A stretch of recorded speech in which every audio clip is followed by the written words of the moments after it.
কোরআন সুন্নাহ দিয়ে দেশ চলে না। আর এগুলোর কথা বললেও তো খেপে যায়। দেখছেন না গত 2 দিন আগে আপনাদের এলাকায় খেপছে এক শয়তান খেপছিল। মানে কোরআন সুন্নাহর কথা বলছি, তার কাছে ভালো লাগে না। অথচ কোরআন সুন্নাহর কথা যেখানে হয় ওই জায়গায় আল্লাহ পাকের রহমত হয়, জান্নাতের বাগান হয়। ওই যে আগেই বলছি, তার কাছে দাড়ি নাই, সুন্নত নাই, নামাজ নাই, রোজা নাই, দ্বীনের ন্যূনতম জ্ঞান নাই, কিন্তু কোরআনের কথা বললে তার গায়ে জ্বলে। ওই যে জন্মের পরে আজানের শব্দ শুনে নাই, নাস্তিকদের শব্দ শুনেছে, যার কারণে নাস্তিকদের পক্ষে থাকতে তার ভাল লাগে, কোরআনের পক্ষ ভালো লাগে না, গায়ে জ্বলা আগুন শুরু হয়ে যায়।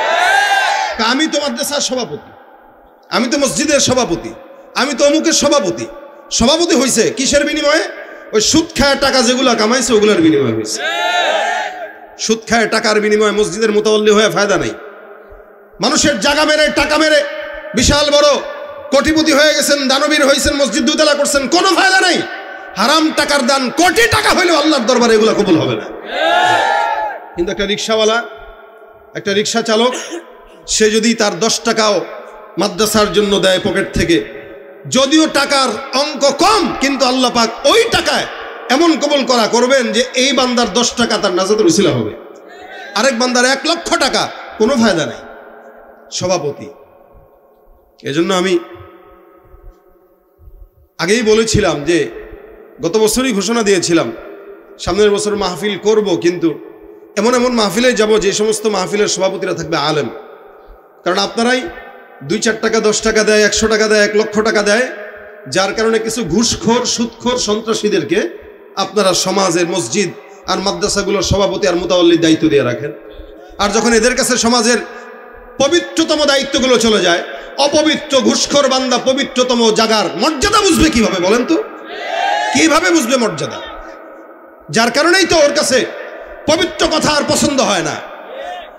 ও সভাপতি হয়েছে কিন্তু সারা মাসে একবার মসজিদে ঢু দেয় না। আর গেলেও দেখবেন তার জন্য সামনে মসজিদে জায়নামাজ আলাদা বিছায় রাখা হয়। বাপ দাদার জায়গা, আপনি ওই জায়গায় দাঁড়াবেন, আপনার সামর্থ্য নেই। এটা সভাপতি, মুতাওয়াল্লির, সেক্রেটারি যেন তার বাপের জায়গা কিনে দিয়ে গেছে এটা। অথচ মসজিদে যে আগে আসবে হক তার। আপনি গরিব হইতে পারেন, কিন্তু মসজিদ আল্লাহর ঘর, আপনি আগে যাবেন, তার মানে আপনার হক, আপনি সামনের কাতারে যাবেন।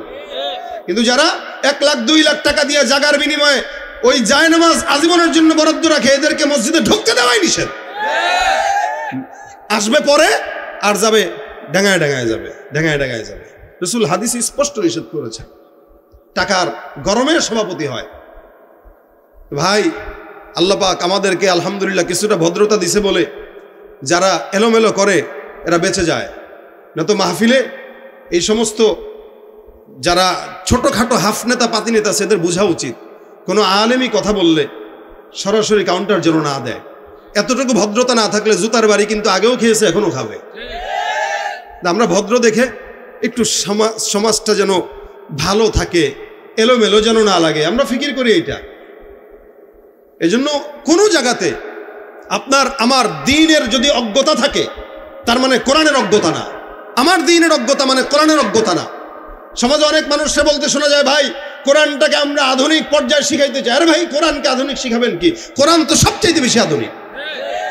আপনি বলেন যে আমি মূর্খ ছিলাম, আমি জানতাম না কোরআন যে এত আধুনিক, এখন যেহেতু জেনেছি কোরআন সবচেয়ে আধুনিক, তার মানে এখন থেকে আমি কোরআন অনুযায়ী আমার জীবন চালাবো, এটা বলা উচিত।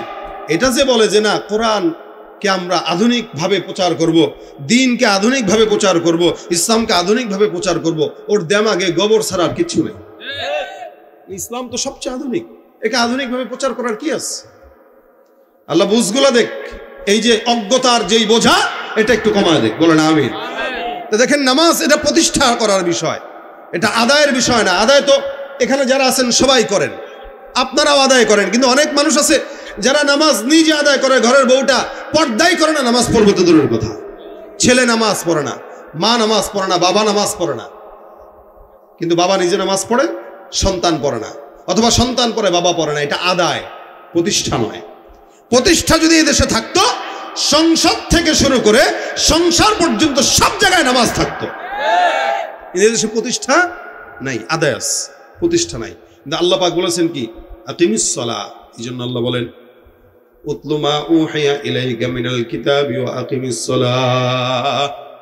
ইন্নাস সালাতা তানহা আনিল ফাহশাই ওয়াল মুনকার। আমার আল্লাহ পাক রব্বুল আলামিন বলেন, তোমরা নামাজ প্রতিষ্ঠা করো, সালাত প্রতিষ্ঠা করো। কোরআনের সর্বপ্রথম আল্লাহ পাক রব্বুল আলামিন বলেন, আল্লাযীনা ইউমিনুনা বিল গায়বি ওয়া ইউকিমুনাস সালাহ। একটা ইমানদার বান্দার সর্বপ্রথম কাজ হলো ইমানের আশ্রয় নেওয়া। আগে দিলের মধ্যে ইমান ঢুকাবে, ইমান আনা হয়ে গেছে, এখন বান্দার জন্য দ্বিতীয় নাম্বার কাজ নামাজ আদায় করা নয়, নামাজ প্রতিষ্ঠা করা। সাহাবা একরাম ইমান আনার পরে পয়গম্বরকে যদি জিজ্ঞাসা করতো, ইয়া রাসূলুল্লাহ, এই যে নামাজটা আমরা যে ইমান নিয়ে আসলাম, পয়গম্বর আপনার হাতে হাত রেখে মুসলমান হইলাম, আল্লাহর নবী আপনি এখন আমাদেরকে বলুন আমরা এই মুহূর্তে দ্বীনের দ্বিতীয় কাজ কি করব? পয়গম্বর সর্বপ্রথম বান্দাদেরকে বলতেন, ইমান তো নিয়ে আসলা, এখন তোমাদের জন্য 2 নাম্বার কাজ হলো নামাজ প্রতিষ্ঠা করা। ইমানের পরে বান্দার জন্য কাজ হলো নামাজ প্রতিষ্ঠা। আমিও পড়বো, আমার বান্দাও পড়বে, আমিও পড়বো, আমার বাচ্চাও পড়বে, আমার বিবি পড়বে, আমার সংসারে যারা আছে সবাই পড়বে। যার নামাজ নাই, আল্লাহ রাসূল সাল্লাল্লাহু আলাইহি ওয়াসাল্লাম হাদিসের মধ্যে বলেন, যেই লোকটার নামাজ নাই ওই লোকটার ঈমান থাকতে পারে না।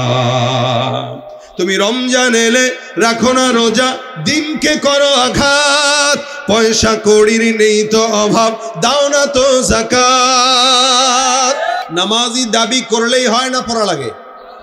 আমি বললাম আমি নামাজি, হ্যাঁ বলতেই তো পারি, সবাই বলতে পারে, কিন্তু পড়ে কয়জন? জুমার নামাজে লোকের অভাব নাই, ফজরের নামাজে লোকটা খুঁজেও পাওয়া যায় না। এই জন্য আল্লাহ পাক বলেন, তুমি পড়ো, তোমার বংশের সবাইরে পড়াও। কয় বছর থেকে পড়াবা? 7 বছর বয়স। ওই সময় থেকে তুমি তোমার সন্তানকে নামাজের জন্য বারবার বলো, বান্দা নামাজ পড়, বাবা নামাজ পড়।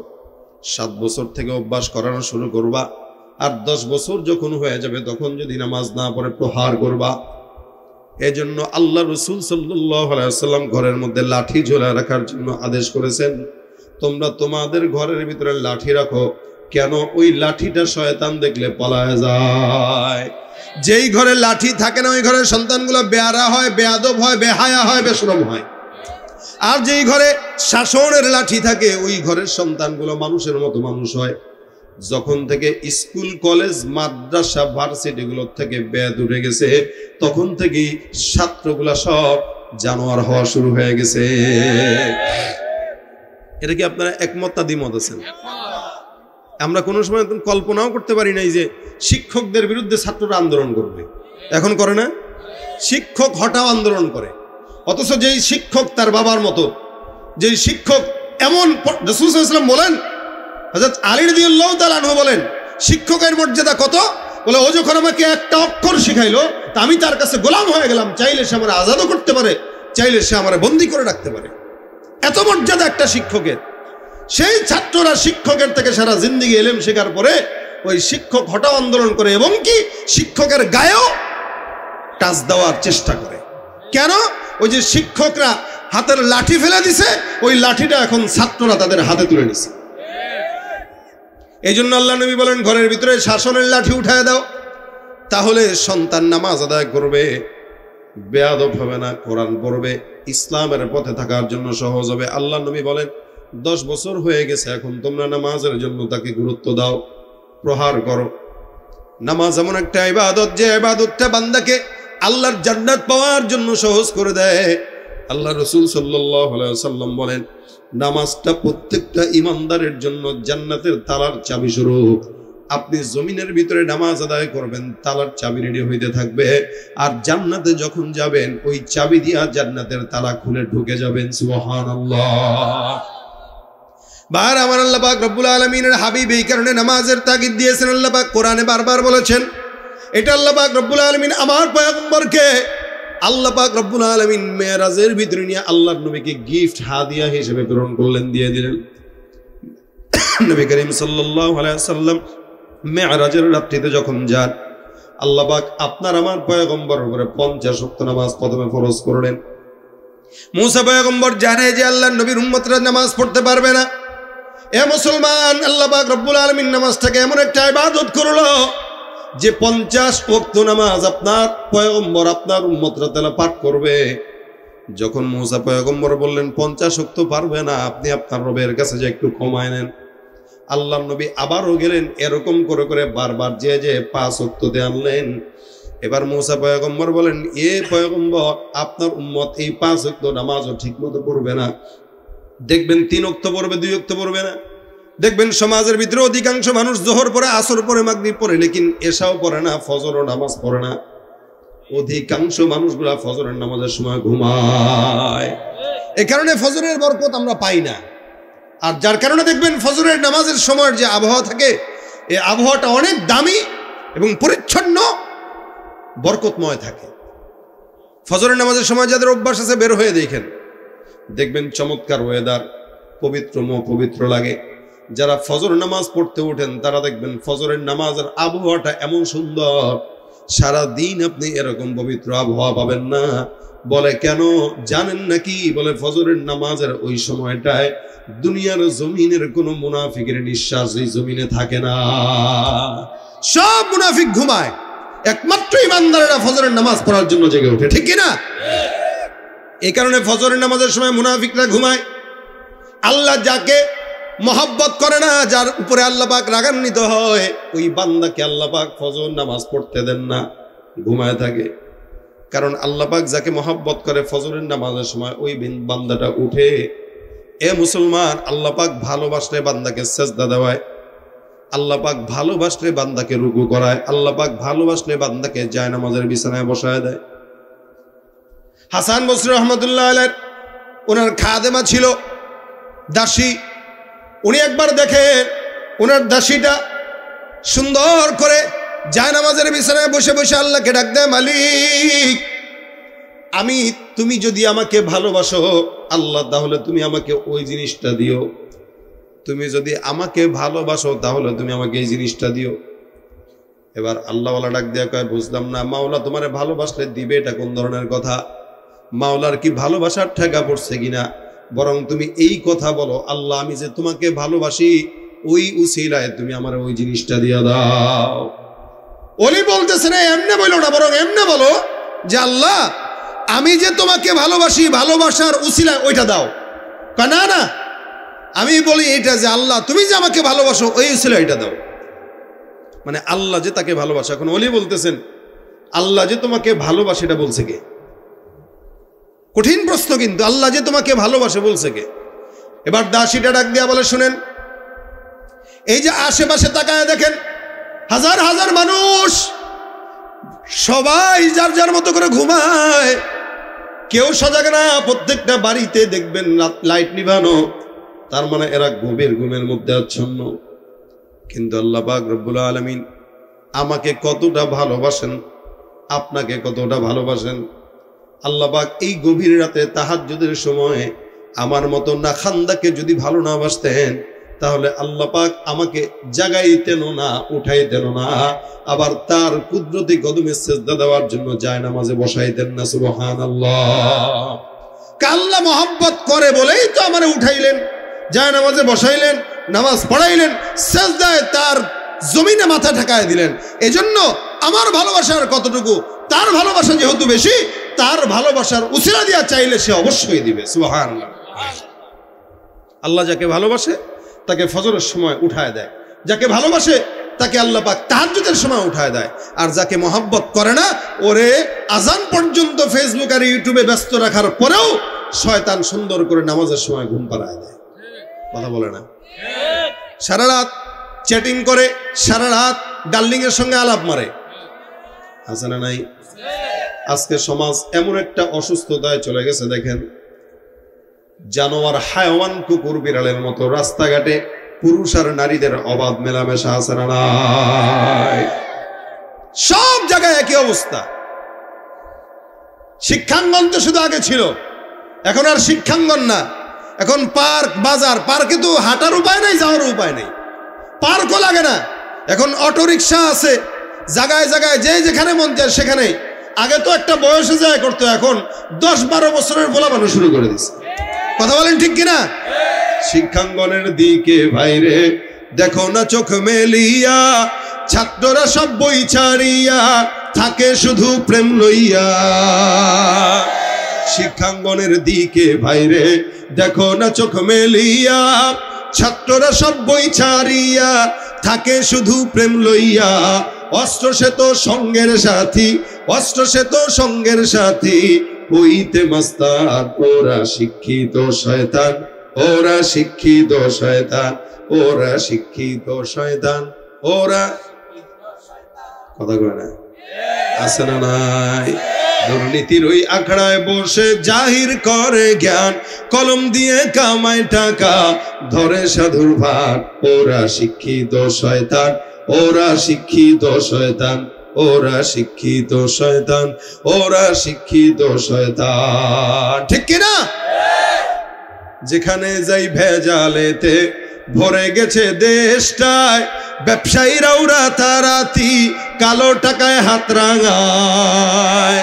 ভেজাল থেকে বাঁচতে হলে, ভেজাল থেকে বাঁচতে হলে খোলা রাখো কান। ওরা শিক্ষিত শয়তান, ওরা শিক্ষিত শয়তান। ঠিক কিনা? ভাইরা আমার, সমাজে বেহায়ার মতো, বেলাজার মতো, হায়াওয়ানের জানোয়ারের মতো অবস্থা গুনাহ চলে। সব জায়গায় হালত এক। আল্লাহ পাক রব্বুল আলামিন বলেন, এ বান্দা, এই জন্য তোমাদের মনে রাখা উচিত, বোঝা উচিত, কোন বান্দা যদি নামাজের দিকে মনোনিবেশ করে, আল্লাহ পাক রব্বুল আলামিন ওই বান্দাকে কি করবেন? ইন্নাস সালাতা তানহা আনিল ফাহশাই ওয়াল মুনকার। বান্দার নামাজ বান্দাকে সমস্ত গুনাহ থেকে বাঁচায় রাখে। আর যেই বান্দা গুনার ভিতরে থাকে তাকে ফজর আল্লাহ পড়তে দেন না। যার কারণে নবী করিম সাল্লাল্লাহু আলাইহি সাল্লাম বলেন, মুনাফিকরা কখনো ফজর পড়তে পারে না, এশার নামাজ পড়তে পারে না, এটা হলো মুনাফিকের আলামত। আল্লাহর নবী মুসা বলেন, আল্লাহর পয়গম্বর, আপনার উম্মতরা 3 ওয়াক্ত পড়বে, 2 ওয়াক্ত পড়বে না, 5 ওয়াক্ত পড়তে পারবে না। নবী করিম সাল্লাল্লাহু আলাইহি ওয়াসাল্লাম আল্লাহর কাছে আর বেশি যাওয়ার জন্য উনি লজ্জাবোধ করলেন, আর সাহস করেন নাই যে আমার আল্লাহ পাক রব্বুল আলামিন যা দিয়েছেন, এই বান্দা যদি 5 ওয়াক্ত নামাজ ঠিকমতো আদায় করে, আমার আল্লাহ ওই বান্দাকে 50 ওয়াক্ত নামাজের সওয়াব দিয়ে দিবেন। সুবহানাল্লাহ। পড়বেন কয় ওয়াক্ত? বলেন না, কয় ওয়াক্ত? সওয়াব পাবেন কয় ওয়াক্ত? 50 ওয়াক্ত। পড়বেন 5, সওয়াব পাবেন 50। সুবহানাল্লাহ ওয়া বিহামদি। ফজিলত বেশি দিবেন না কম দিবেন? কথা কয় না, বেশি দিবেন না কম দিবেন? আল্লাহ পাক রব্বুল আলামিন শুরুতে 50 ওয়াক্তই দিয়েছিলেন, কিন্তু আল্লাহ পাক রব্বুল আলামিন 50 ওয়াক্ত দিলেও যেহেতু বান্দার উপরে ফরজ করেন নাই, যার কারণে আল্লাহ পাক রব্বুল আলামিন বলেছেন, বান্দা তুমি 5 ওয়াক্ত পড়বা, 50 ওয়াক্তের সওয়াব দিয়ে দিব। শুধু তাই না, বান্দা নামাজের মধ্যে যখন দাঁড়ায়, আমার আল্লাহ পাক রব্বুল আলামিন বলে, বান্দা নামাজটা এমন একটা ইবাদত।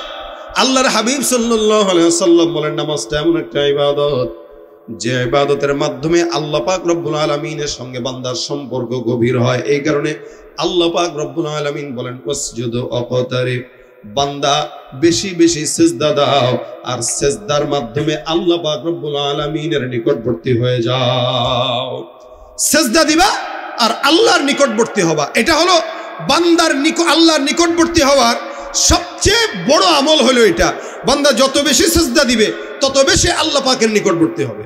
শুধু তাই না, আল্লাহ পাক রব্বুল আলামিন বান্দাকে নামাজের মাধ্যমে, সিজদার মাধ্যমে আল্লাহর সঙ্গে বান্দার কত সম্পর্কটা গভীর হয়।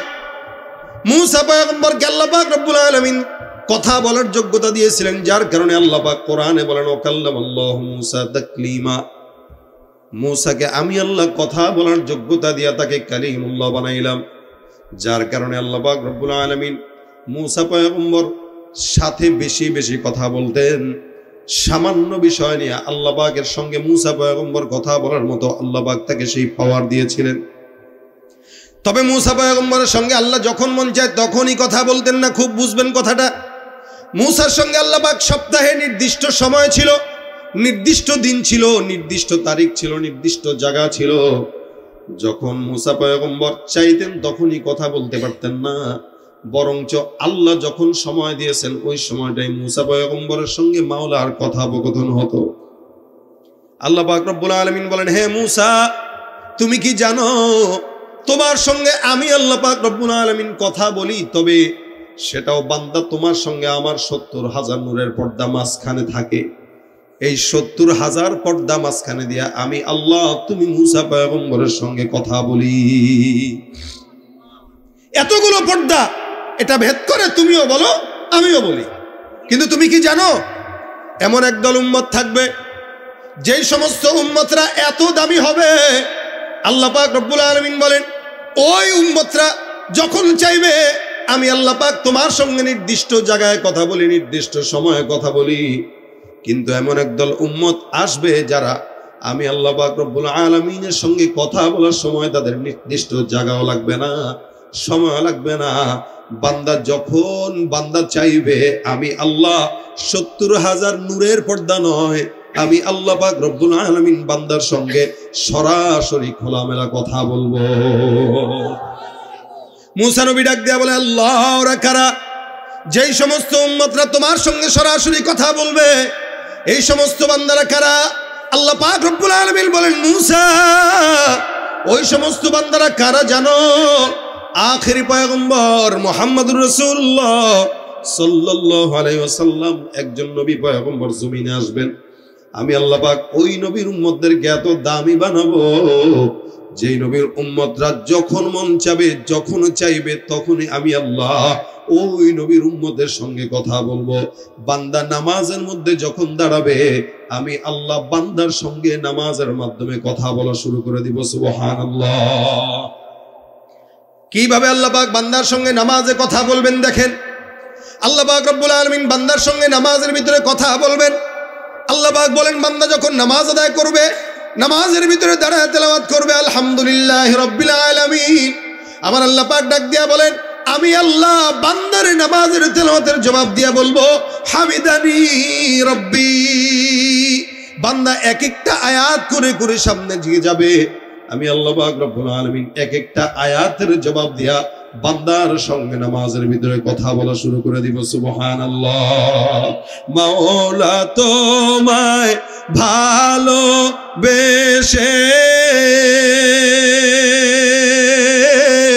কলিজা পুড়ে গন্ধ আসে, আমি তোমার নূরে যাব মিশে, তোমার নূরে যাব মিশে, দূরে ঠেলে দিও না পুরে পুরে ছাই হইল এই যে পাগলের সিনা, মাওলার ইশকে জলে আগুন নিভাইলে যে নিভে না পুরে পুরে ছাই হইল এই যে পাগলের সিনা।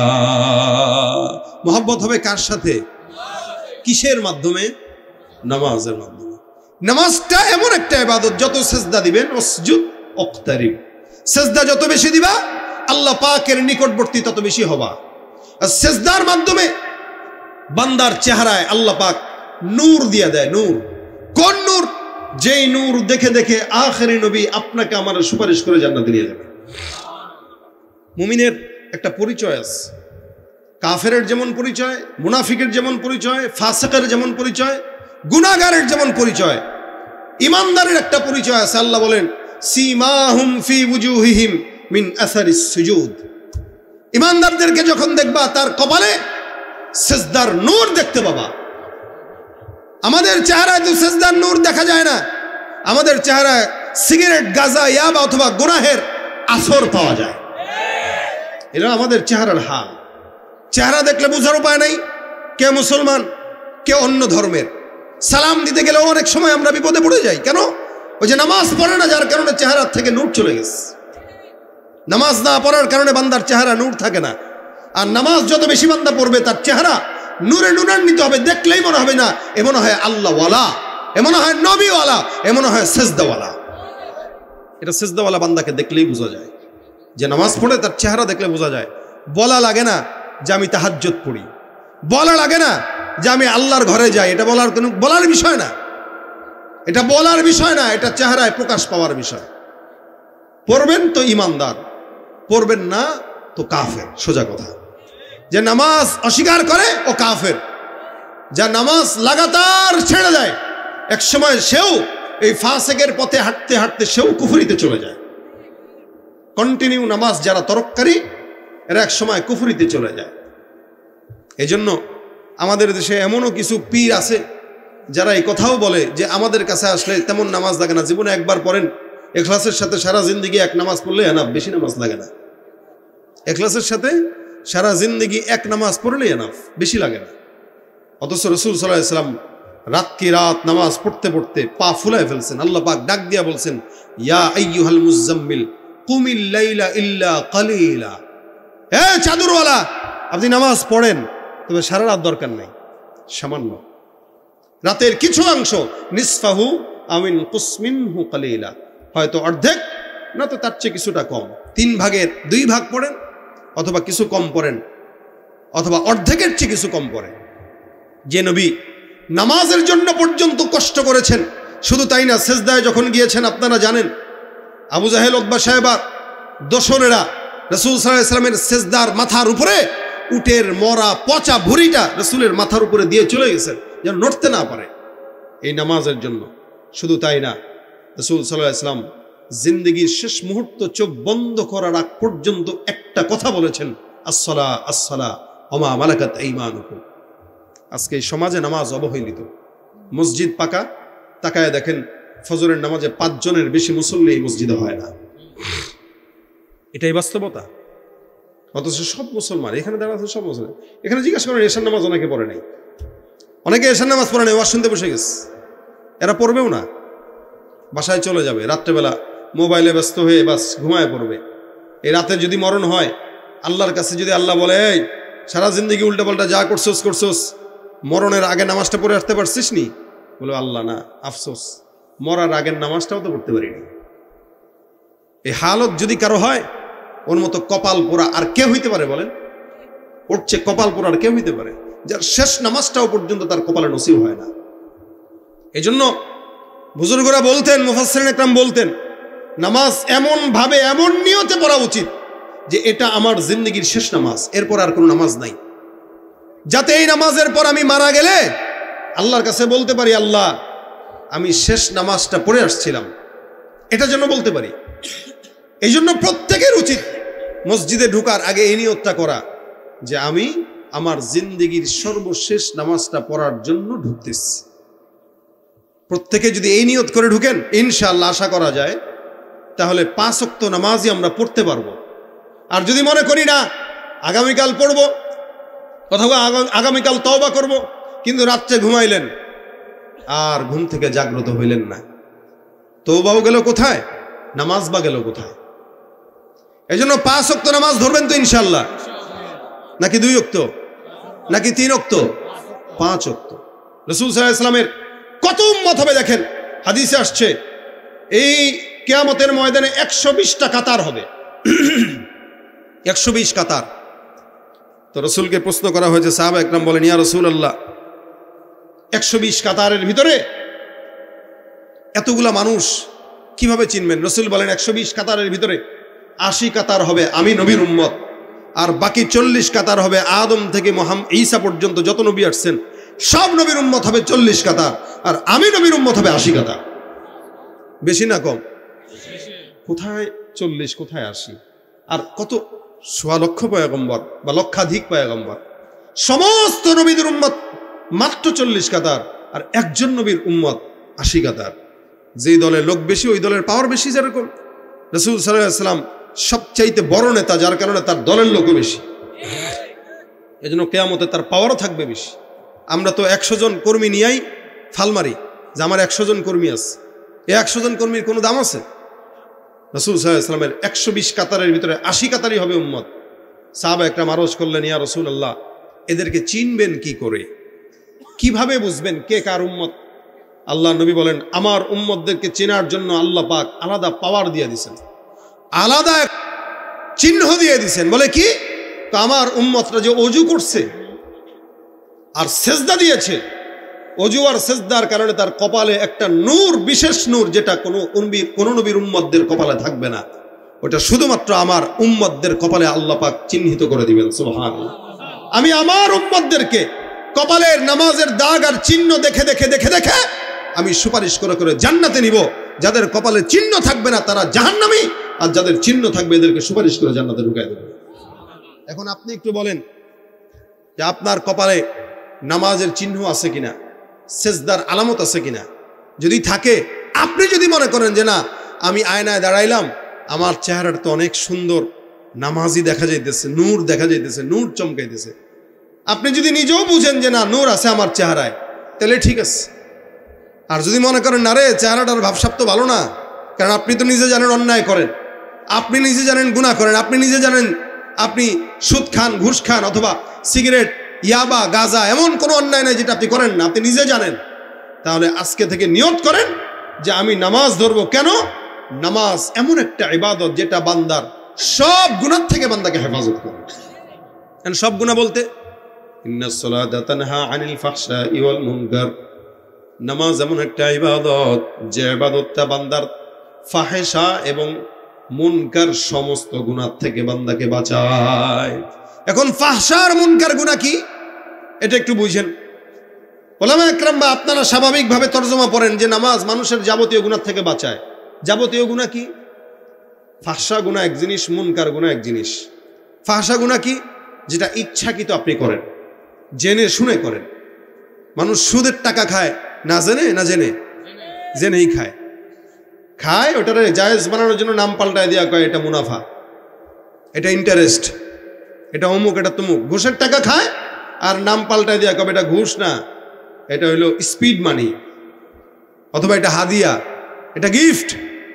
নাম পাল্টা দিয়ে যাই খান, হারাম তো হারামি, কোনদিন কি জায়েজ হবে? এই যে হারাম ইচ্ছাকৃত করতেছেন, এটাকে বলে ফাহশা গুনাহ। গালি দিতেছেন কাউরে, কারো গীবত চর্চা করতেছেন, ফাহেশা গুনাহ। আর মুনকার গুনাহ, মাজারে যায় সেজদা দিছেন কিন্তু আপনি মনে করতেছেন এটা ইবাদত, অর্থাৎ গুনাহ করতেছেন কি মনে করে? কথাটা বুঝেন, কি মনে করে করতেছেন? আমার সাথে বলেন, গুনাহ করতেছেন কি মনে করে? ইবাদত। মাজারে যায় লাল শালু দেখছে, 100 টাকা দিছে, আরে আমার সন্তান হয় না, মান্নত করলাম, আল্লাহ একটা সন্তান, এই বাবা একটা সন্তান দিও। মাজারের বাবার কাছে ছাগল নিয়ে যায়, আছে কিনা? সওয়াব মনে করেই কিন্তু এরা যায়, এরা কিন্তু নেকি মনে করেই যায়। এখন বলেন তো, আল্লাহ ছাড়া, নামাজ পড়া ছাড়া, আল্লাহর কাছে চাওয়া ছাড়া বাবার কাছে যে সন্তান চাইলে কি বাবা দিবে? আপনাদের কি সন্দেহ আছে কোথায়? নাকি আপনারা এরকম কেউ আছেন যে দেন শাহজালালের মাজারে যে মান্নত করছে, আল্লাহ 10টা গরু দেব, একটা সন্তান দাও। অথবা কোনো মাজারে যে মান্নত করতেছে, আল্লাহ এ বাবা আমি আপনার দরবারে একটা ছাগল দিলাম, আমার একটা বাচ্চা দিয়েন। বাবা কয় ঠিক আছে, বউডারে 1 মাসের লেগে এতে কাফে রেখে যায়, অথবা 3 দিনের জন্য রেখে যায়। আমাদের এখানে একদম আমলের একটা পরিবেশ আছে, ঘর আছে, ওইটাতে ঢুকাই দিমু, আমল করবে, 3 দিনে এতে কাফ থাকবে। আপনার বউকে যদি বাবার দরবারে 3 দিনের এতে কাফে রেখে আসেন, আর পরের মাস থেকে যদি সে প্রেগনেন্ট হয়, বুঝতে হবে এই সন্তান আপনার না, আপনার বাপের। কথা বলেন ঠিক কিনা? পীরগিরিয়ার মাজার পূজা চলছে দেশটা জুড়িয়া, শিরকি আর ভণ্ডামিতে দেশটা গেছে ভরিয়া, গাজার কলকি টান মারিয়া দেখায় খাজার শান। আছে না নাই? লালন শাহের মাজারে এবার বসছিল, এটা আমরা সংবাদে দেখেছি। তারা কি বলছে? আল্লাহ গাজা দিছে কে যদি হারামি হয়? গাজা বানাইছে তো আল্লাহ, তা আল্লাহর একটা নিয়ামত দিছে, আমরা খাবো না? ওরে ভাই, তা গরুর পেটে তো আল্লাহ গোবরও দিছে, ওটা খা। কথা ঠিক না? আল্লাহ পাক তো অনেক কিছুই দিছে এই জমিনে, খা। মাটিও তো দিছে, খা। দেখো গাজা আল্লাহ বানাইছে, খাবো না কেন? গাজা এটা আল্লাহর দান, এটা খাইলে সাধনায় ধ্যান বাড়ে। হ্যাঁ রে ভাই, এই যে নালায়েক নাখান্দা গুলা গুনাহ করতেছে ইবাদত মনে করে, তা আল্লাহ পাক বলেন কেউ যদি এগুলো তো একটাও নামাজ পড়ে না, এরা মনে করে সাধনা করলেই আল্লাহরে পাওয়া যায়, নামাজ রোজা লাগে না। নামাজ তো পড়বে তারা যাদের আল্লাহ পাওয়া যায় না, যাদের আল্লাহ পাওয়া কঠিন, যারা মৌল্লা মৌলবী, এরা মসজিদে ঢুকে আর নামাজ পড়ে মনে করে আল্লাহরে পাবে, কিন্তু একটা কাবারে সেজদা দিয়ে আর কি আর মাওলারে পাওয়া যায়? এরা মনে করে ধ্যান করলে, গাঁজা খাইলে মাওলারে পাওয়া যায়। এই জন্য নামাজ এমন একটা ইবাদত যেটা বান্দার ফাহেশা এবং মুনকার সকল গুনাহ থেকে বান্দাকে বাঁচায়। 1 নম্বরে ইচ্ছাকৃত গুনাহ, 2 নম্বরে অনিচ্ছাকৃত গুনাহ। কোনো বান্দা যদি নামাজ ঠিক মতো আদায় করে, এই ইচ্ছাকৃত অনিচ্ছাকৃত যাবতীয় গুনাহ থেকে নামাজ তাকে হেফাজত করবে কি করবে না? এই জন্য এখানের যুবক যারা আছেন, মুরব্বী যারা আছেন, সবাই নিয়ত করেন, মসজিদ পাকা করছেন, ইনশাআল্লাহ নামাজ ধরবেন। ভাই নামাজের সাথে কোনো ছাড় নাই। নামাজ এটা সবচেয়ে বড় গুরুত্বপূর্ণ ইমানের পরে একটা আমল, ফরজ, নফল নয়, সুন্নত নয়, ফরজ। আজকে থেকে নিয়ত করেন 5 ওয়াক্ত নামাজ পড়ব, কারণ নামাজের মাধ্যমে আল্লাহর সঙ্গে কথা বলা যায়, নামাজের মাধ্যমে ইবাদত করা যায়, নামাজের মাধ্যমে আল্লাহর সাথে সম্পর্ক দীর্ঘ হয়। সেই নামাজটা যদি আমি আপনি নাই ধরলাম, কিসের ইমানদার হইলাম? এই জন্য আল্লাহ পাক আমাদের সকলকে, আল্লাহ পাক রব্বুল আলামিন নামাজ আদায় করার তৌফিক দান করুন।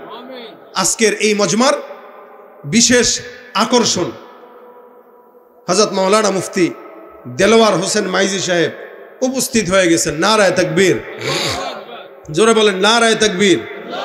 আল্লাহ পাক রব্বুল আলামিন শেষ পর্যন্ত আজকের মজমাকে কবুল করুন।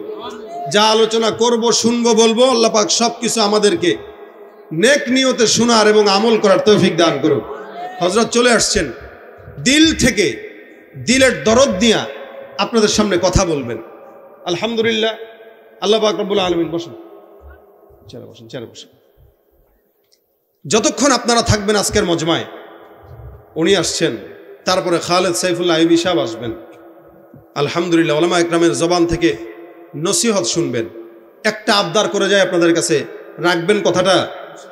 এই জায়গায় মজমায় হোক, মঞ্চে হোক, অনেক রাজনৈতিক লোক থাকতে পারেন, কিন্তু আল্লাহর হস্তে উলামা ইকরামদের বয়ানের সময় নিজের ইজ্জত খোয়ানোর জন্য কোনো কাউন্টার দিয়েন না।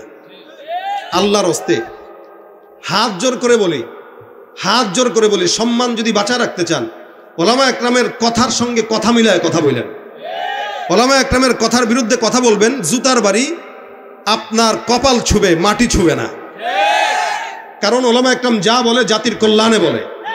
যারাই উলামা ইকরামকে কাউন্টার দিয়ে কথা বলেছে, সবগুলা বেঈমানগুলা দুনিয়াতে লাঞ্ছিত হয়েছে এবং মরার পরে জানা যায় লোক হয় নাই। কারণ এখানে কোনো উলামা ইকরাম এটা বলবে না, ভাই সুদ খান। আমি কি বলছি গাঁজা খান? আমি কি বলছি নামাজ পড়েন? কি বলছি? উনিও হয়তো এরকম কোনো নসিহত আপনাদেরকে করবে, মাঝখানে কোনো কথা হয়তো চলে আসতে পারে। যেমন আমি বাবার দরবারের কথা বললাম, এখন যে ব্যক্তি বাবার প্রশংসা করে, ওই ব্যক্তির কাছে কথা ভালো লাগবে না। তার মানে কি ইসলাম তার কাছে ছোট না? সে ছোট। এখন যার কাছে ঘুষ ভাল লাগবে না, সে বলতে পারে হুজুর এগুলো বলেন না। যার কাছে নোংরা রাজনীতি পছন্দ, উলামা ইকরামের নোংরা রাজনীতির কথা বলার পরে সে বলবে হুজুর রাজনীতির কথা বলেন না। তার মানে এটা না যে ইসলাম ছোট, বরং যে বুঝে না ওর জ্ঞান ছোট। ও মূর্খ হইতে পারে, ইসলাম মূর্খ না। এ কারণে আল্লাহর হস্তে সামনে থেকে হোক, স্টেজ থেকে হোক, কেউ আলেমরা যখন কথা বলবে, মাঝখানে কোনো কাউন্টার দিয়েন না, এতে নিজের ইজ্জত নষ্ট হয়। অতীতে যারা করেছে তাদের ইজ্জত ভালো হয় নাই, তারা পালাইছে, তারা এই কারণেই পালাইছে। এই কারণে এখন থেকে আমাদের শিক্ষা নেওয়া উচিত। আমরা কোনো মাহফিলে উলামা ইকরামরা কথা বলবে, বলার পরে দ্বিমত থাকলে আপনি তাকে দিয়া বলতে পারেন হুজুর এই কথাগুলো আর একটু হেকমতে বললেন, আমরাও তো রাজনীতি করি, গায়ে লাগে, একটু আমভাবে না বলে সাধারণভাবে বললেন, বাস সুন্দর। কি ঠিক না? না হুজুর কি বলতেছেন, কি বলেন, কি বলেন, এদিক দিয়ে সামনে শ্রোতারা জুতা নিয়ে রেডি হয়ে যায়। তার ইজ্জত থাকলো কোথায় রে? তোর আহাম্মকের দল বুঝেই না কোন জায়গায় কি বলতে হবে। এই কারণে আল্লাহর হস্তে উলামা ইকরাম যা কথা বলবে তাদের সুরে বলেন, অর্থাৎ কোরআনের সুরে কথা বলেন, ইসলামের সুরে কথা বলেন। হ্যাঁ, কোন উলামা ইকরাম যদি ইসলামের বহির্ভূত কোনো কথা বলে, তাহলে তো তার বিরুদ্ধে আমরাও যাব। আমার পীর যদি ইসলামের বাইরে চলে, আমি তার বিরুদ্ধে যাব। এখন আমি ইসলামের বাইরে গেছি কিনা এটা কি একজন আলেম বলবে না গায়ের আলেম বলবে? অবশ্যই আলেম বলবে। আমার চাইতেও বড় আলেম যিনি, উনি আমার ভুল ধরতে পারবে। কিন্তু যে কোনোদিন মাদ্রাসায় বারান্দায় পাড়াই দেয় নাই, কোনো এলমে রাখে না, কোরআন জানে না, ইসলাম বুঝে না, এই লোক যদি আমাকে দিন বুঝাইতে আসে, মূর্খদের থেকে যদি দিন শিখতে হয়, এটা কিয়ামতের আলামত ছাড়া অন্য কোনো কিছু নয়। এই জন্য পূর্ণ স্বাধীনতা আলেমদেরকে দিবেন। আগের বাংলাদেশ এখনের বাংলাদেশ যেহেতু পার্থক্য আপনারাই বলেন, পার্থক্য যদি আপনারাই বলেন তা আমরা বলবো, কথা বলার পূর্ণ স্বাধীনতা আলেমদেরকে দেওয়া উচিত। যারা এখনো পর্যন্ত কথা বলার বিরুদ্ধে মাঝখানে বাধা দেয়, বুঝতে হবে এরা আবার নতুন বাংলাদেশে আমাদের গলাকে টুটি চেপে ধরে রাখার চেষ্টা করতেছে। এটা যাই হোক, আপনাদেরকে হাত জোর করে বলি, আপনারা আলেমদের সুরে সুরে কথা বলেন, কোরআনের সুরে সুরে কথা বলেন, ইসলামের সুরে কথা বলেন। আল্লাহ আপনাদের রাজনীতিতেও বরকত দিবে, আপনাদের ক্ষমতায় বরকত দিবে, আপনাদের জানেমালে বরকত দিবে, এবং উলামা ইকরামরা আপনাদের পাশে থাকবে ইনশাআল্লাহ। আল্লাহ পাক আমাদেরকে এই বুঝগুলো বোঝার তৌফিক দান করুক। 5 ওয়াক্ত নামাজি বানায় দেখ। এই এলাকার মসজিদটাকে আল্লাহ পাক নামাজি দিয়ে ভরপুর করে দেখ, এলাকার মা বোনদেরকে নামাজি বানায় দেখ, যুবকদেরকে নামাজি বানায় দেখ। আমা তৌফিক ইল্লা বিল্লাহ। আসসালামু আলাইকুম ওয়া রাহমাতুল্লাহি।